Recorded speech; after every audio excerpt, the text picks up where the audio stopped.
Flying cars are coming.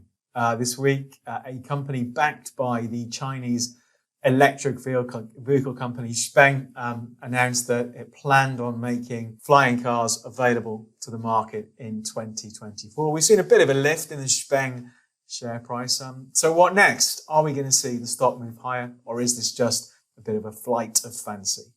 I thought it'd be interesting to do an update on XPeng, the Chinese EV company, for a couple of reasons. The flying car announcement has got a lot of headlines this week, as you'd expect. Plus, of course, we've seen Tesla's stock move out to fresh all-time highs.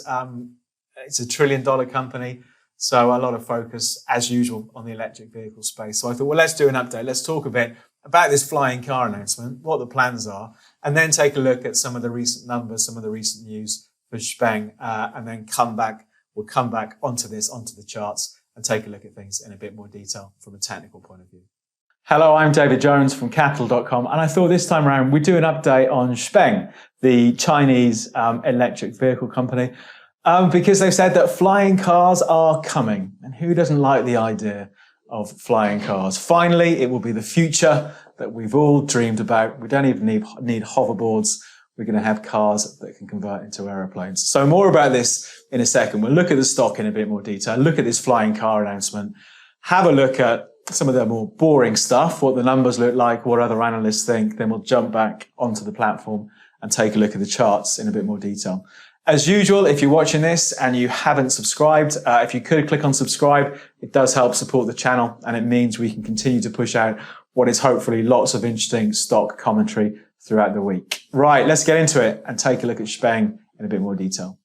So XPeng is a Chinese electric vehicle company founded in 2014, so only going for about 7 years, and listed on the US market in August 2020. So it's been just over a year that we've been able to buy stock in XPeng, and it's been fairly volatile trading, as is often the case for these sort of companies.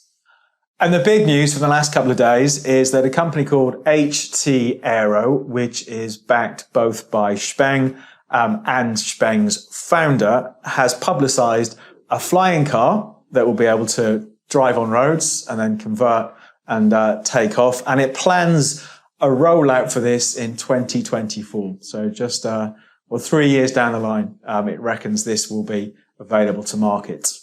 Not surprisingly, it's going to have a number of safety features you'll be pleased to hear, including the all-important parachutes if your flying car's battery perhaps runs out of charge. It's not the only company to announce flying cars.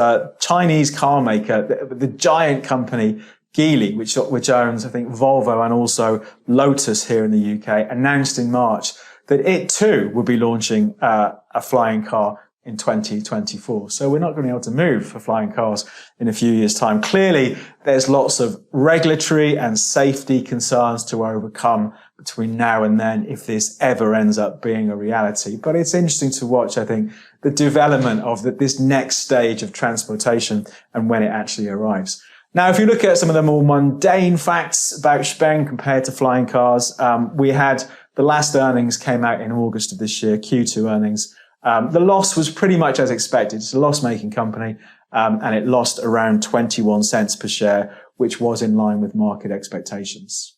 But international markets is the key, I think, for XPeng. It has been focused pretty much solely on its domestic market, China, up until this year, and it started pushing out its products further out into the world. So I think it is interesting as to how it may be able to encroach on the more established electric vehicle manufacturers globally.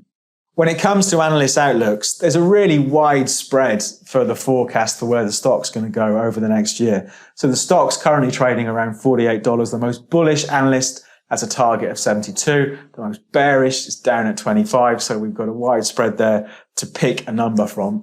This week, the stock has traded to its best levels since February. So we've seen 8-month highs for XPeng. That means it's up by about 11% year to date. So it's an okay performance. It's lagged the broader market, but it is still up for the year. But we'll have a look at the chart in a second and see perhaps where it might go next from here. Let's just talk about some of the levels to watch. I think the first one to watch on the upside, the first barrier, is the February high. That comes in around $51, so not too far from where we're trading now.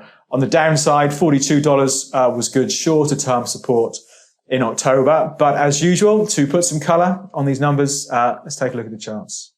So here's XPeng since it came to the market. So since it's been publicly traded. So back in August 2020, was trading around $23, ran up in November. I mean, a great run, up above $74. And then came down to earth with something of a bump this year, trading down to those lows ahead of 22 in May. A bit of a bounce back since then. And overall, perhaps a bit sideways since June of this year. So trading in something of a sideways range, the top of the range around $47, the bottom of the range down at 33. We have seen a bit of a blip out, more of that in a second, I think driven by the strength in Tesla, the flying car, all that sort of stuff this week. So a bit of excitement for the stock. But if we take a look at the RSI down here, not surprisingly, given the strength, the RSI has been overbought. So it suggested that perhaps the stock price has gone far enough for now. But as I often say, when we look at these overbought, oversold indicators, they can give a signal too early. The RSI did start going overbought as the stock moved through $40.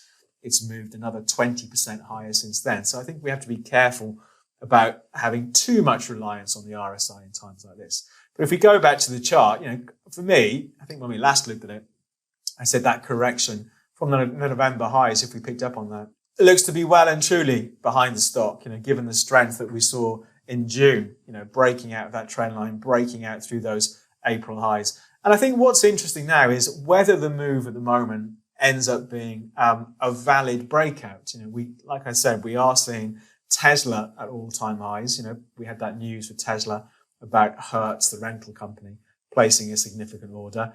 Perhaps we'll see a lift for the whole EV space once again. So I think it's a really interesting stock to watch this week, flying cars or not, to see if we can build on the break through this old level. So let's call that $48 near enough, the highs from July. I think if we saw strength through 50 for XPeng, perhaps then we start targeting the highs for the year, and they're coming in just ahead of $60 for the stock. So interesting to see how it performs after this initial move higher over the last couple of days. But for me, even if it was to slide from here, if it ended up being a false breakout and we saw it dip back to the 35 to 40 area, I think from a technical point of view, many chartists would still consider this a buy the dip sort of stock, assuming those levels are going to hold. So overall, a fairly sideways couple of months, some interesting moves over the last couple of days. Let's see if it can build on this break and break through 50. And then I think it starts to look like a true breakout, and we can start targeting perhaps much higher prices from here. But for all sorts of reasons, an interesting one, I think, to keep an eye on in the days and the weeks ahead. That's it for this update on XPeng and the flying car potential. We'll come back to it in the months ahead, take a look at it, see how the stock price is faring. But for now, from me, David Jones and Capital.com, we'll leave things there. Good luck with your investing. For more trading videos just like this, please subscribe to our channel.